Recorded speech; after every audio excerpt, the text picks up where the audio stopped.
The Kansas City Chiefs are Super Bowl champions again, and Travis Kelce is the biggest dynasty winner from Sunday. We will discuss why in this episode of the Locked On Dynasty Football Podcast. You are Locked On Dynasty Football, part of the Locked On Podcast Network. Here are your hosts, Marcus Mosher and Kate Madjuk. Welcome back to the Locked On Dynasty Football Podcast, part of the Locked On Podcast Network. Thank you for tuning in. We'd like to thank you for making us your first listen every single day. This episode is brought to you by Prize Picks, the easiest and most exciting way to play daily fantasy sports. Go to prizepicks.com/LockedOnNFL and use promo code LockedOnNFL for a first deposit match up to $100. I am your host, Marcus Mosher. You can follow me on Twitter at Marcus_Mosher. Joining me today, as always, is Kate Madjuk. You can follow her on Twitter at Kate Madjuk. Kate, we are discussing the Super Bowl today and some of the biggest dynasty winners and losers coming out of that game. I want to start with Travis Kelce for a couple of different reasons. During the year, a little bit up and down for Travis Kelce, not the same dominant player that we've been used to seeing, but in the postseason, he was marvelous. And it capped off with a Super Bowl win, 9 for 93 in the Super Bowl on 10 targets. But the reason why he's the biggest dynasty winner coming out of this game is because now we know he's coming back, right? There was some rumors about him potentially retiring after this year. He kind of squashed that all after the game. I have a hard time thinking anybody else is a bigger dynasty winner than Travis Kelce. Yeah, I mean, you look at the game, you look at the circumstances surrounding the game. Obviously, you love to see another 90-yard outing here.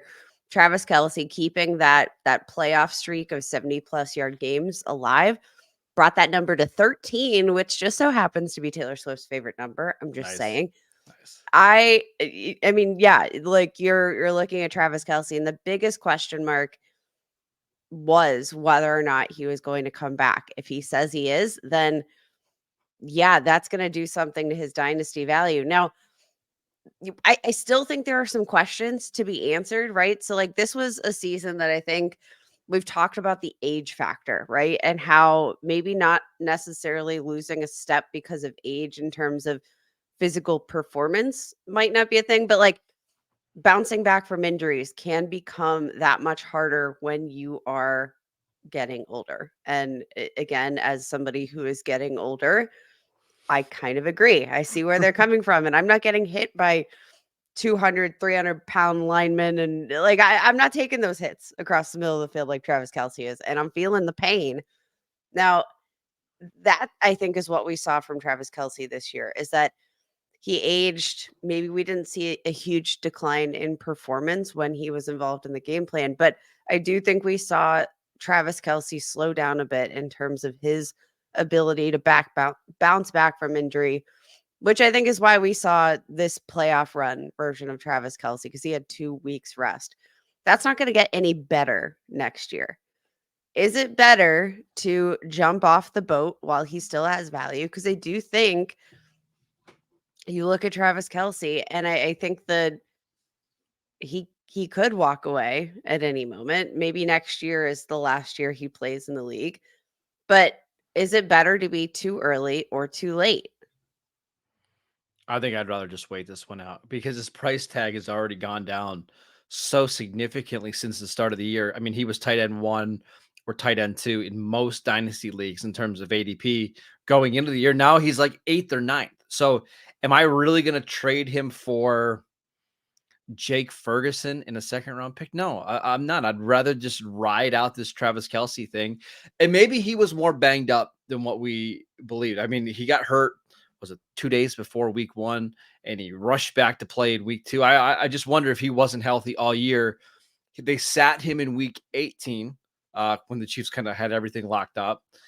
Looked great the rest of the playoffs. And then, Kate, I don't know if you saw the next gen stat numbers. Like he hit the highest max miles per hour that he did all season long in the Super Bowl. Like this was clearly the healthiest he's looked. I just wonder, like now he's going into the offseason fully healthy. I would just rather ride this thing out because I think in any single, let me put it like this way. I think there's a there's a better chance than not he finishes as the tight end 1 in 2024 than any other player. Like, who would you predict to finish ahead of him in fantasy points per game? Because I don't see anybody beating him out. I don't know, maybe a guy named Sam Laporta who was the Maybe. tight end one. I don't know.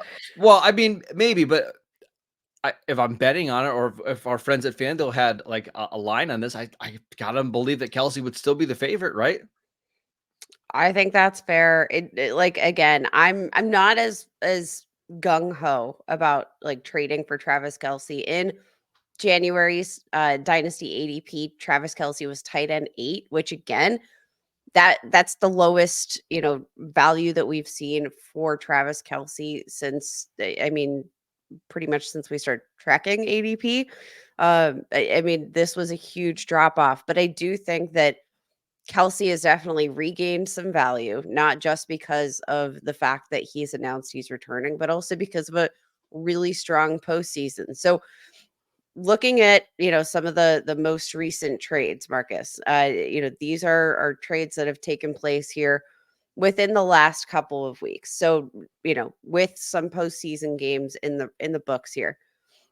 820, Devonta Smith for Travis Kelce, Keenan Allen, J.K. Dobbins, Cam Akers, which I'm basically looking at this It's like Keenan as Allen, a Travis Kelce for Devontae Smith. that's exactly what it is. I'll take the Kelce side. Okay. This one's a little bit of a hodgepodge. Okay. Baker Mayfield, Josh Kelly, Sam Laporta. So Okay. the tight end 1 in Dynasty right now for Brock Purdy, Zamir White, Travis Kelce, and a 2025 second round pick. Ooh. Pretty even trade. Yeah, that That's a one's pretty good pretty. trade. I'm good either way. I think that's very, very even. I Very probably even. would So, lean the Laporta side though, but it's close. yeah, so probably maybe just dependent on your needs here. In This your is team, yep. another one that I think might just be a little bit dependent on where you're at in your dynasty build. Jared Goff, Debo Samuel, and Travis Kelce for Trevor Lawrence, Isaiah Likely, and Terry McLaurin. Oh, I'd rather have the Kelce side all day. Kelce and Okay. Debo.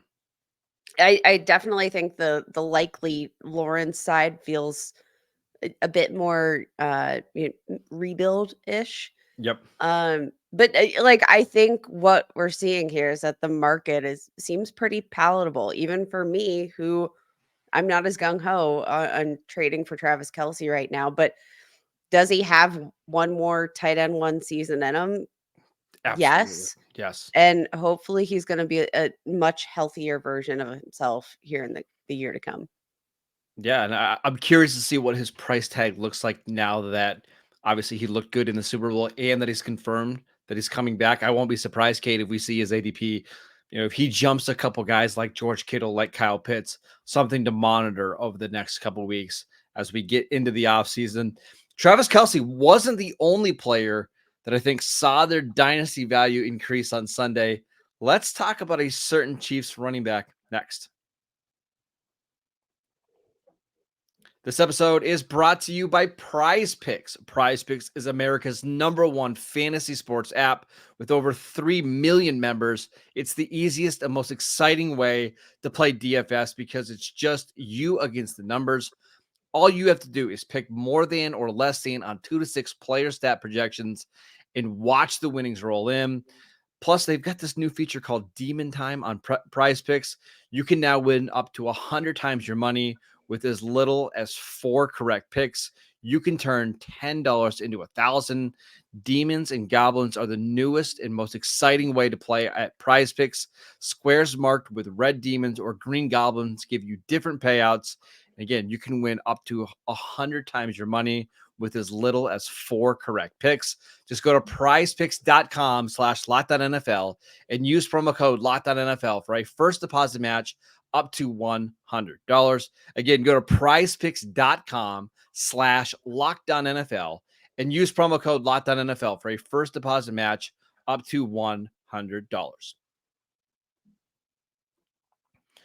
Welcome back to the Locked On Dynasty Football Podcast. Locked On has launched the first ever national sports 24/7 streaming channel on YouTube, and now you can find it on Amazon Fire TV. Locked On Sports Today is here for you 24/7, covering the top sports stories of the day with the local experts of Locked On, plus our national shows covering every league. Find the Locked On Sports Today channel now on Amazon Fire TV. Kid, I want to talk about Isaiah Pacheco because on the field, this wasn't the strongest game from him. 18 carries for 59 yards, which is averaging 3.3 yards per carry. Did have 6 catches for 33 yards. Didn't get in the end zone. Had a costly fumble down at the goal line. And yet I still consider him one of the winners from this game. Now, Marcus, I think on paper, you're right. I mean, you look at the involvement from the rest of the team. It was Isaiah Pacheco. It was Patrick Mahomes running the ball. Like Clyde Edwards-Helaire was the only other running back to get a carry in this game. He managed 0 yards. He was stuffed. So, like, you look at situationally the fact that they didn't get a ton of other involvement from other running backs. You saw Jerick McKinnon work in on third down a little bit, but even then only had 2 targets on the day, caught both of them for 15 yards. You know, obviously health has been an issue for him. And he's getting older. Like I think he's like 30, 32, 30, Yeah. 31. So like you look situationally, it should be good things, but I am hesitant to call him a winner because I do think that we are going to see this running back market, this free agent class of running backs, which is very deep. We have a very interesting draft class in terms of the running back position because there's no real like front heavy hitters, clear cut RB1 like we've seen in years past. So like I think we're going to see some depth here in the draft. I think we're going to see the general widespread availability and the high quality running backs that are available here in free agency. I do think that's going to suppress the market quite a bit to make sure to make it feasible to bring in a running back from the outside or bring in another running back, whether that be, you know, in the draft or what have you. I don't think Isaiah Pacheco really did anything in this game to make me say I'm gonna continue to put the team on your back. I don't. He didn't sell me in this game in particular, and I just look situationally around the league. What are the chances that he really rides through the storm of the impending free agency class? I don't know. I think it's pretty good. They clearly trust him. I think he was better this year. To give him 24 touches in this game and just basically have no interest in playing any other running back. Again, maybe that says more about Jerick McKinnon and Clyde Edwards-Helaire than it does That Pacheco, is my but thought. I just don't know if the Chiefs are going to have the assets and the resources to try to fix a position that I think they maybe already believe is well established. Could they potentially try to get a Tony Pollard like on a cheap deal, or maybe they go big game hunting and try to get Saquon Barkley? Sure. I just don't think it's all that likely. I think they're more likely to try to rebuild this wide receiver core, try to make sure that they keep the defense really good. I mean, it's possible, but I look at Isaiah Pacheco's dynasty value right now. He's being drafted as RB13. And I look at some of the players ahead of him, including Rashad White and James Cook, and it's just he is so clearly the guy in this offense that we know is really good, that's tied to Patrick Mahomes, that we know is going to score a bunch of points.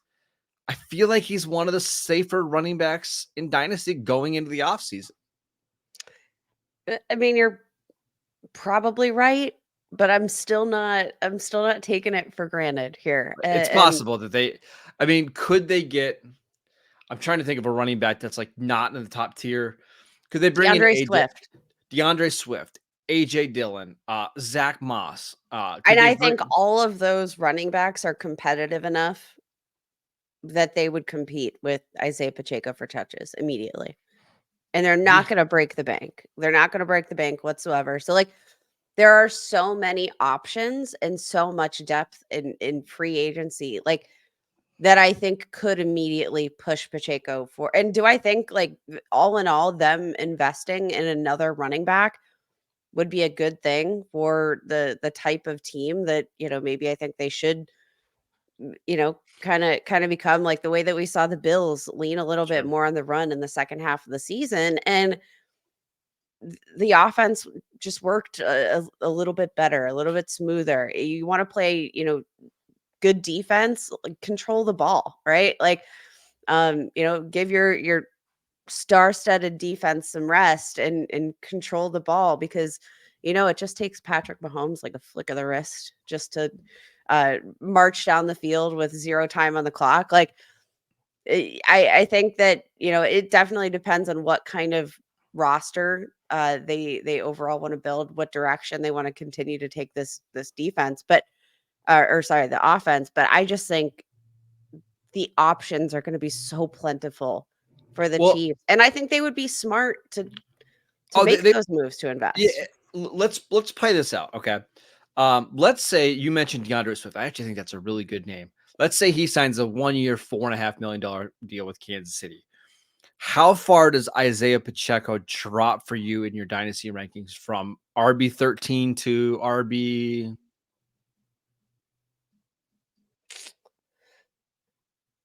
RB I'll give you some names like Tajay Spears is RB18. Would you rather have Tajay? yes, Um, Zach Charbonnet, RB20. yes. Ramondre Stevenson, RB22. Um, bad I'm lower on Ramondre Okay. Stevenson in Najee, general. RB25. Najee, Brian Robinson, RB27. that's probably about the range. Okay. Okay. I'm probably a little bit higher than you on that, but that's fine. How far does Isaiah Pacheco go up if they don't bring in a notable name this offseason and they bring in, whoever, somebody that's not very threatening to Isaiah Pacheco? He doesn't move for me. He stays right at RB13. Yeah. See, I think I move him up to RB10 if they don't bring anybody in. I think the theme of this podcast today, Marcus, is you're bullish, and I don't what's the opposite of bearish? Bearish. Bearish, Yeah. bullish and bearish. I'm apparently feeling bearish after the Super Bowl. It's okay. I understand it. This wasn't an amazing Chiefs offense this season. I think they finished 10th in points per game. Uh, will they be able to do that with the same cast of characters? How much are they going to be try to go out and try to give Patrick Mahomes more weapons this offseason? We shall see. But I just think they're pretty limited on what they can do with draft picks and cap. And I just wonder, like, if they're going to prioritize trying to keep Chris Jones, try to draft some tackles because their offensive tackles were horrendous last night, and just hope that Patrick Mahomes can keep working his magic with who he's got on offense. But Kate, I want to talk about the running back on the other side of the field, Christian McCaffrey, who had 160 yards and a touchdown in this game. Very well could have been the MVP if the 49ers would have won this game. What do we think about his current dynasty value? We will get to that next. This episode is brought to you by DoorDash. What a football game that was last night. But as usual, the commercial stole the show in my book. DoorDash went all out for game day and DoorDash stuff, from all the ads to one lucky winner, car, snacks, and even tax software. And somehow they pulled it off. Now, I'm a little bummed that it wasn't me that didn't win, but I got to hand it to them. It was one heck of a delivery. DoorDash is the all-in-one app for your everyday needs, from restaurants, groceries, to flowers and gifts. So next time you're running low on dinner ideas, pet supplies, or just time, you can get so much more than you realize delivered. Whatever you need for your watch party or anything party you've got coming up, get it delivered with DoorDash. Football season might be over, but we're in the thick of basketball games, the school year, winter, bachelor season. Let's all caught up on bachelor. I can think of a million reasons daily to order on DoorDash. Hop on the app and make your day a little easier. Get dinner for tonight, groceries for the week, or a consolation prize for your sad friends in San Francisco, all on DoorDash. DoorDash, your door to more. Head to the DoorDash app and get everything you need delivered. Welcome back to the Locked On Dynasty Football Podcast. Every day, we've got a busy week of shows coming up. We're going to continue with our team recaps from the 2023 season. We've got Matt Williamson coming on the show again on Wednesday, so make sure you guys tune in for that. But right now, we're talking about Christian McCaffrey's dynasty value, 160 yards, played absolutely amazing again. But where does he stack up for you in terms of dynasty value? I mean, Marcus, he's still at the top of the list. He is currently my RB4 in Dynasty, and that is accounting for his age, his high touch totals, the workhorse status. Like all of that taking into consideration, I only have him behind Bijan, Jahmyr Gibbs, and Breece Hall. He is RB4 for me, just ahead of Kyron Williams, James Cook, Jonathan Taylor. I still think I know he's going to be heading into his age 28 season here in the 2024 year, but Marcus, there has been no signs that Christian McCaffrey is slowing down. I mean, he's coming off a career high 21 touchdowns, his second 2,000 scrimmage yard season.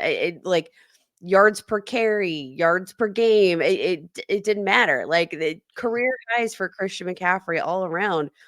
And I look at the fact that I just, the efficiency that he can have here in this game, I just don't know that we can dock him. He ranks 9th among active running backs in terms of rush attempts, total rush attempts.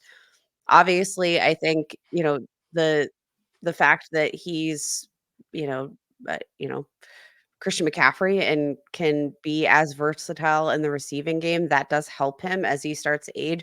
Among active running backs, ranks 6th in total touches. But like that kind of versatility as a receiving back and a pure runner, like there is no other running back in the league that has that kind of versatility. And I do think that that versatility lends itself to longevity I here agree. in the National Football League. I think his game is going to age really well because even when he becomes less efficient as a runner, he's such a good receiver, and you can use him at the slot. You can throw up screens to him. Um, my running back rankings are a little bit different than what we're seeing in ADP right now. I still have Bijan as RB1. I would take Christian McCaffrey as RB2, and I don't think I would. To me, it's not all that close because it's the same thing we're talking about with Travis Kelce. Again, if our friends at FanDuel had odds on who was going to finish as RB1 in 2024, Christian Probably McCaffrey Christian would, McCaffrey. yeah, he would be like a minus 350 favorite, right? Because he's just going to get so many touches in the most efficient and effective offense in the NFL. The only thing you really worry about is health. But the good news is he's been relatively healthy over the last 2 seasons.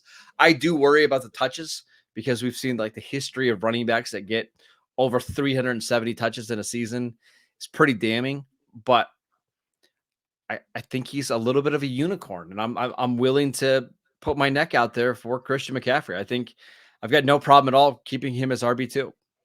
It does feel like one of those things where it's like, don't we need to not overthink this. Obviously, age plays a huge factor when you're considering the running back position in Dynasty. But Marcus, I think the general approach with running backs in Dynasty is to think of them as 1 to 2 to 3 year loaners max. And if I get 2 more great seasons out of Christian McCaffrey, and I think that we could get more again with the way that his game I picture aging. I think that take the elite production while you have it because it doesn't matter what running back you are in this league. I do think obviously the cliff is it's a short one, right? Yeah. And it regardless of who you are and what kind of draft capital, it doesn't matter. Yeah. The cliff is short for the running backs all over. So if I can get even 1 or 2 more elite seasons out of Christian McCaffrey, I'm gonna take him over most running backs in the league any day. And obviously where your team is at matters. If you're a contending team, McCaffrey's going to mean more to you. If you're a rebuilding team, Yep. he doesn't. I mean, that goes without saying, but I have no problem at all. Even if you're a fringe contender, maybe you're like the 4th or 5th team in your league, going out and trying to acquire Christian McCaffrey, because as we've seen over the last 2 years with San Francisco, he is a league winner for you. Go out and get Christian McCaffrey this year. Don't worry too much about the age and the touch volume. He's a special, special player. That is it for today's show. We want to thank you for making Locked On Dynasty your first listen every single day. Go check out the channel on YouTube. We post videos every single day over there. Kate does a fantastic job with the shorts. Check those out as well. Go download the podcast wherever you get your podcasts. We are free and available on all platforms. Follow Kate on Twitter at Kate Bonjuk. I'm at Marcus_Mosher, and we will see you right back here tomorrow.